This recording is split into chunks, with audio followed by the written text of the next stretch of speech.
Trash, Part 1, Chapter 5. Gardo here, and I take the story on from Raphael. We agreed to split the story because some things he forgets. Like, he wanted to go to the station that night right then, and then the next day, like a little kid.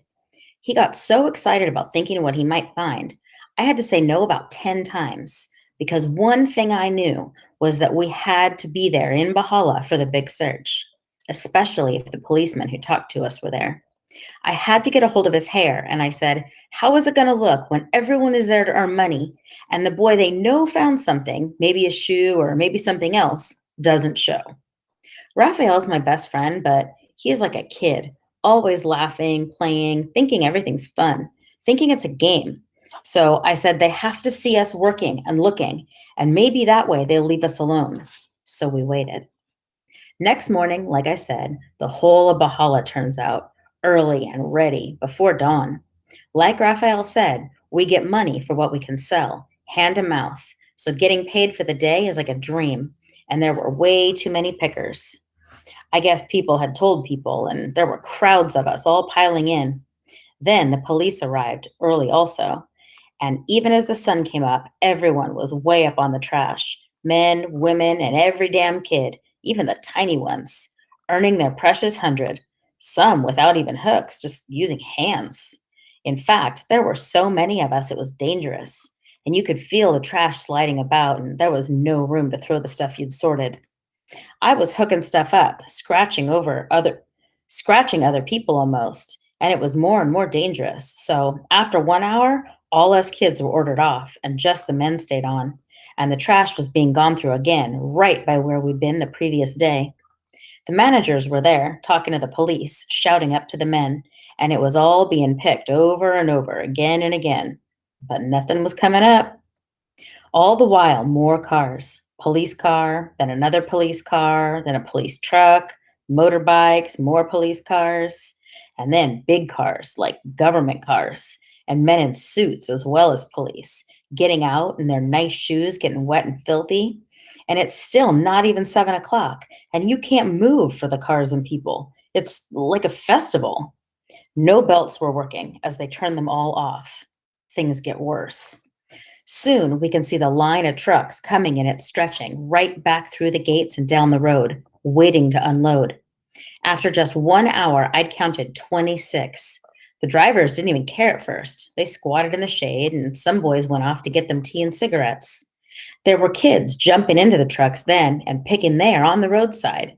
But me and Raphael stayed down, listening around for more information, me wondering all the time where this was going to end, knowing because I knew that people were going to be angry soon, and it would be these police losing patience first. When the police get mean, you don't want to be around. On the other hand, I did not want Raphael hiding and drawing attention that way, so that was why I kept him right in the middle of it. One man had a box with a great wad of notes in it, and he'd showed it around to prove we'd all be paid. I overheard another one talking, and I worked out what was happening. They were using their brains. Somehow they knew the bag had been lost in this place called McKinley, which is a rich area. So it wasn't hard to trace the trucks that looked after that neighborhood. Now, the McKinley trucks had made one visit yesterday, which is how we found what we found, and more were coming in again today. So for today's trucks, all the police had to do was get them to drop the loads on a clear patch of ground, and we could pick over it easy in an hour. Sure enough, just before noon, they brought up the three special McKinley trucks and they dropped their loads and they kept calling us all back. So we were just all looking at it. I said to Raphael then, turning him around so no one saw, are you still sure, friend? He was looking scared because I think he was just beginning to realize how big this must be. He said, very soft, I'm more sure than ever, Gardo. So I stayed close. We tried to look just happy and excited then, because the last thing I wanted for anyone to think we were suspicious or scared or worried or hiding or something. But I was frightened too. And I grabbed Raphael and made sure we joined in the pushing and shoving, like we hadn't a care in the world. When we saw Rat, we waved. He was squatting close by, smoking. And he would look over at me sometimes, but nobody looked at him, because Rat is as gray as trash. He only has the clothes he wears, which are so filthy he can move around and no one sees him. After a while, the police gathered all us kids together and got us working. They got extra hooks for somewhere, and as we were on level ground, it wasn't a hard job. We just ripped and ripped, and it all spread out. There were about 100 of us. The people in McKinley have toilets, so there wasn't any step. McKinley trash is good quality trash food, newspaper, a lot of plastic and glass. But the police wouldn't let us take anything because, as far as they were concerned, we were looking for just one thing. Then someone found a handbag, and there was a real excitement, lots of shouting. It was blue and old, with one stringy little handle, so it was thrown back, everyone very disappointed. And the police just watched us work, looking grim, and their patience were running out. By mid afternoon, I guess, we'd finished, and I don't think a pile of rubbish had ever got a better looking at. The men on the trash piles had finished as well, and everyone was ordered down. Of course, we all would have worked for the rest of the day and the rest of the week. We were hoping to string it out and get 500 out of it. But the police were smart and could see that even in a mountain of rubbish, you can pick through what's up top pretty fast, and you can see what's new and what isn't. I saw the boxer policeman was back, the big guy who'd made the speech yesterday, and he was talking it all over with the site managers and two men in suits by one of the big black cars. There was a lot of arguing going on, a lot of calls being made, and I could see the managers weren't happy. I think because the line of loaded trucks was getting longer and longer, and the drivers were finally getting itchy, drinking tea all day and not knowing when they were going home. And you could see what the problem was. If the police allowed these trucks to unload new, fresh trash, the precious bag was going to be buried even further down, if it was there. But on the other hand, this was the city dump site, and how long can you close down a dump when all these millions of people are sending stuff to it? How long before the city stops? But what must have been burning them up was that no one could be sure the bag had ever got here. After all, kids go through the trash straight out of the bins. In McKinley, same as everywhere. Sometimes you see them in the street, sorting out on the pavements. Also, like I said, kids get up inside the carts before they've even reached the dump. So they could not know the bag had even got to the dump site. It was strange to think there were just three boys in the world who knew exactly where it was. We all sat around. Money got paid out at last, and everyone was 100 pesos richer. It was getting dark, the sky red all over, and the police finally gave up and started leaving, me and Raphael smiling. Then all the belts started with a sound that split your ears, and the trucks started crawling through again, and they brought out more lights and worked on, right through until the morning. In our little neighborhood, they were making more cooking fires than usual and fewer cases of beer.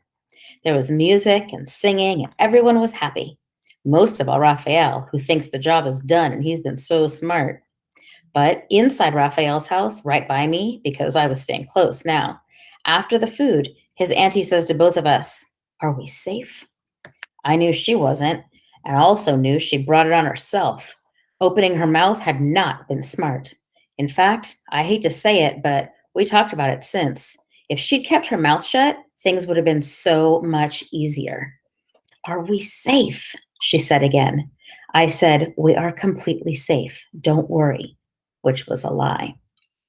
"I was spoken to," she said to me. "They wanted to know why I said he found something. A policeman asked me about it again, and I shouldn't have spoken, but I did. Now they're wondering about both of you. They got both your names." "Yes, but we told them," said Raphael, doing his smile and pushing his hair back. "It was just a shoe, and they know nothing." She was quiet, but only for a moment. I saw you go out last night," she said, very soft, like you could hardly hear. "So we were huddling close. I don't want to know where, and I don't want to know why, but I just want to know we're safe. There's nothing in the house, is there?" We both said no. "You promise me that? Because they will take these houses apart." "I promise," said Raphael, so light and bright. All I could think about was the lies, stacking up now, and how I hoped it was worth it. The bag was safe, down with Rat. I wanted to get away and check it. Raphael's auntie kept at him, though. "They're talking about searching here," she said. "That's what people say. Ours will be the first. You can bet on that.